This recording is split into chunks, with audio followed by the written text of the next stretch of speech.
Well, this is something different. What an experience!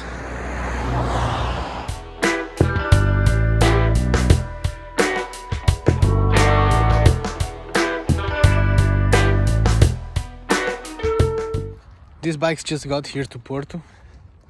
I want to thank Big Bang Garage to let me drive this one for a little while today. And man, what an experience. I'm not gonna go on about range and prices and whatever, because I don't know what it means to live with a bike like this, with an electric bike. But I can tell you what it feels like to ride it. And it's amazing.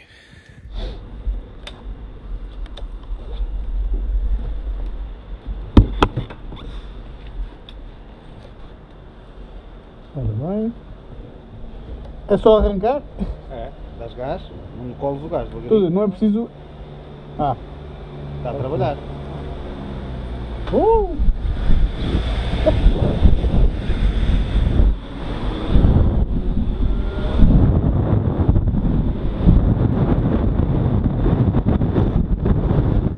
It's like you're always in first gear when it comes to power, and yet it has a very, very high speed. It does reach 150 plus very quickly.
Wow.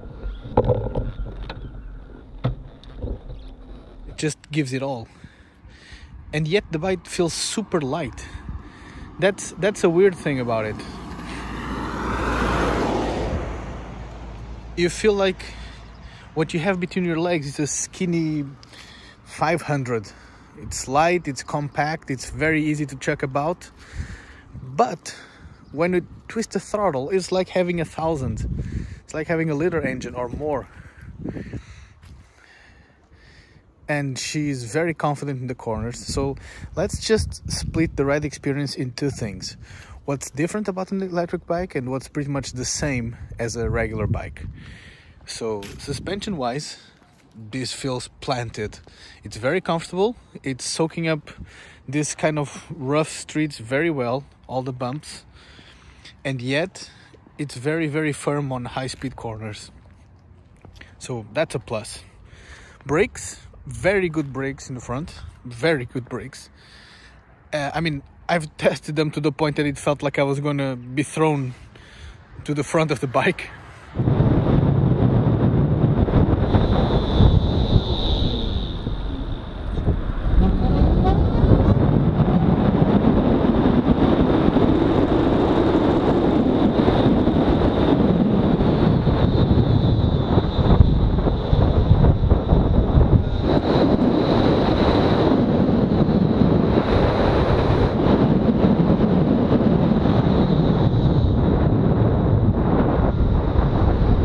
Now the rear brake is almost absent. I don't know if there's something wrong with this bike, but I get this feeling a lot on modern bikes. I feel like they don't brake that much on the rear wheel.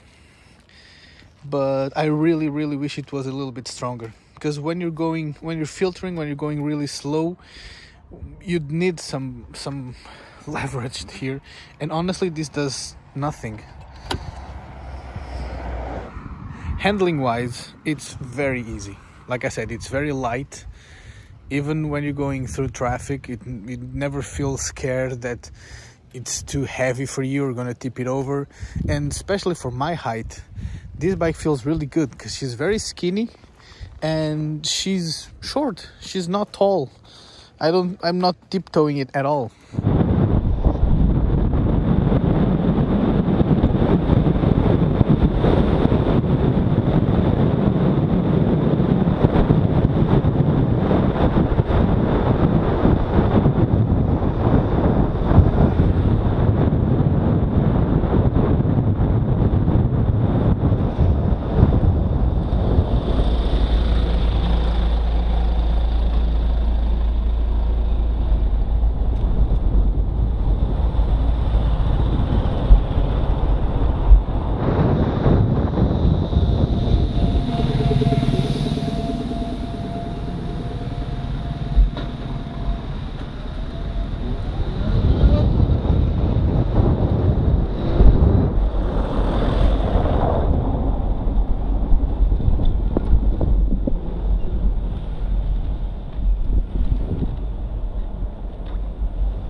So that's all the normal things from any bike you've ever ridden.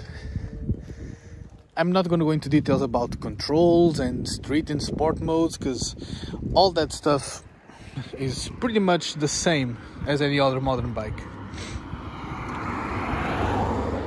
Now, what's different?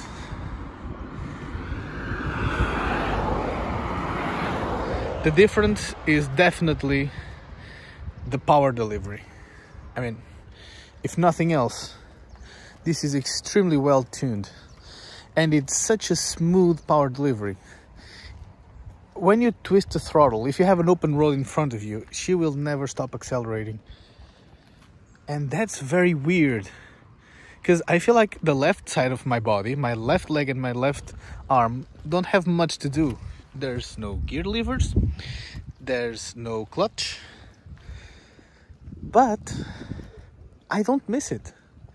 I gotta be honest, I don't miss it. I've ridden some scooters, I've ridden some automatic gearbox cars, and I always miss the clutch. I've needed it, and when it's a scooter especially, you can always feel when you twist the throttle, nothing happens, and then it engages. And if you're not used to the bike, especially if you're filtering or doing some very precise, minute movements, it can throw you off. You're not confident that the bike is gonna react as you would control it if you had a clutch. But on this one, I didn't miss it at all. Yeah, that's the main difference on this bike. It's immediate and constant. That's it. What an experience to ride this one, man. I don't have much more to say, because that's it. If you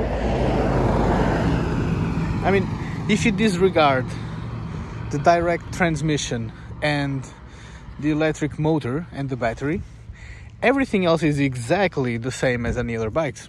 Lights, brakes, wheels, suspension, handlebars, seat. Seat is very comfortable, by the way.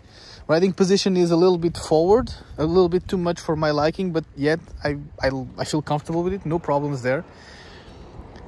So it all feels like a CBR 650R. In fact, if you look at the styling on the rear, it's not that different, right? But when you go, it's a lot more than that one. It's a lot more than that one. So yeah, I'm not gonna go into details about charging it and whatever, but this is the charging port. Just so you know, you actually have a case here with the charger, and you can take a lot of stuff here as well. It doesn't fit a helmet, not like that Honda NC 750, but you can take your lunch and the bike's lunch. Not much to it, very simple. And I'm not going to go into range and all that stuff, just to let you know that when I picked the bike up, she said she had about 96 kilometers of range. I've ridden it for I don't know how many, but very few, and now she says, well, she said 15 when I got here, or 10, yeah. So she said 96. I rode it hard for a few kilometers and she went down to 10, and now she's back at 25. I don't know, honestly. Is she recharging? Is she solar powered while she's stopped here? I have no idea. But what I can tell you is that I can't trust the range. So now I'm probably going to put it on eco mode and roll back to hand it back. Yeah, I gotta say, if I can ever in the future have a bike like this, trusting its range or its charging capabilities wherever I go, I thought, before I rode it, I thought I would have a problem with giving up petrol bikes, gasoline fueled bikes, and I really do miss the sound of the engine, but the performance on this makes up for it. So if we are ever obliged to go to electric, as long as we have the services around us on the streets that we need, and as long as they are really fast at charging, I'm sold, man. I have no problems. I would be happy on this one.